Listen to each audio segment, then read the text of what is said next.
महाशिवरात्रि व्रत कथा पूर्व काल की बात है। चित्रभानु नाम का एक शिकारी था। वह शिकार करके अपने परिवार का पालन पोषण करता था। उस शिकारी पर साहूकार का काफी कर्ज था, लेकिन वह उसका कर्ज समय पर नहीं चुका पाया। फिर साहूकार ने शिकारी को शिव मठ में बंदी बना लिया। जिस दिन उसे बंदी बनाया गया उस दिन शिवरात्रि थी। चतुर्दशी के दिन उसने शिवरात्रि व्रत की कथा सुनी और शाम होते ही साहूकार ने उसे अपने पास बुला लिया और ऋण चुकाने के बारे में कहा। उसके बाद वह शिकार की खोज में निकला। बंदी गृह में रहने के कारण वह बहुत भूखा था। शिकार की तलाश में वह बहुत दूर निकल आया। अंधेरा होने पर उसने जंगल में ही रात बिताने का फैसला किया और एक पेड़ पर चढ़ गया। उस पेड़ के नीचे शिवलिंग था जो बेल पत्र के पत्तों से ढका हुआ था। शिकारी को उसके बारे में जानकारी नहीं थी। पेड़ पर चढ़ते समय उसने जो टहनियाँ तोड़ी वह शिवलिंग पर गिरती रही। इस तरह से भूखे प्यासे रहकर शिकारी का शिवरात्रि का व्रत हो गया और शिवलिंग पर बेलपत्र भी चढ़ गए। रात के समय एक हिरनी पानी पीने तालाब पर आई। शिकारी जैसे ही उसका शिकार करने जा रहा था तो भी हिरनी बोली, मैं गर्भवती हूँ, शीघ्र ही प्रसव करूँगी। तुम एक साथ दो जीवों की हत्या करोगे। मैं अपने बच्चे को जन्म देकर तुरंत तुम्हारे सामने आ जाऊंगी, तब मुझे मार लेना। शिकारी ने हिरनी को जाने दिया। इस दौरान अनजाने में कुछ बेलपत्र शिवलिंग पर गिर गए। इस तरह उसने अनजाने में प्रथम पहर की पूजा भी संपन्न कर ली। कुछ देर बाद एक हिरनी उधर से निकली।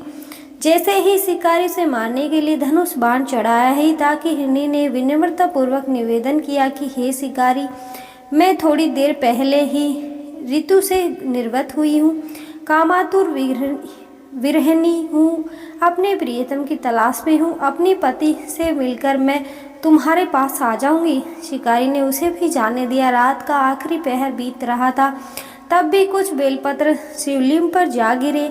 ऐसे में शिकारी ने अनजाने में ही अंतिम पहर पर भी पूजा कर ली। इस दौरान वह एक हिरनी अपने बच्चे के साथ आई। उसने भी शिकारी से निवेदन किया और शिकारी से उसे जाने दिया। उसके बाद शिकारी के सामने एक हिरण आया।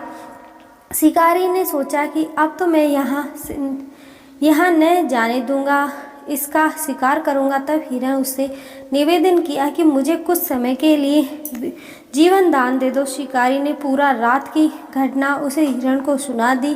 तब हिरण ने कहा कि जिस तरह से 3 पत्नियों प्रतिबंध होकर गई हैं, मेरी मृत्यु से अपने धर्म का पालन नहीं कर पाएंगी। जैसे तुमने उन्हें विश्वास पात्र मानकर छोड़ा है, मुझे भी जाने दो। मैं उन सब के साथ तुम्हारे सामने शीघ्र ही उपस्थित होता हूँ।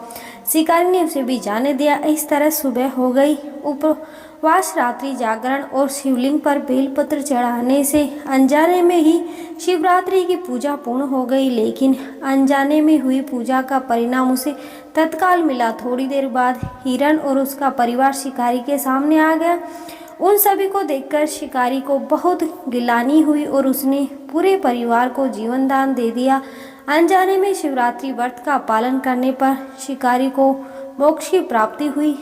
जब मृत्यु काल में यमदूत जीवों को ले जाने आए तो शिव गणों ने उन्हें वापस भेज दिया और उसे शिव लोक ले गए। शिव जी की कृपा से चित्रभानु अपने पिछले जन्म को याद रख पाए। शिवरात्रि के महत्व को जानकर उसका अगला जन्म भी पालन कर पाए। धन्यवाद। हर हर महादेव।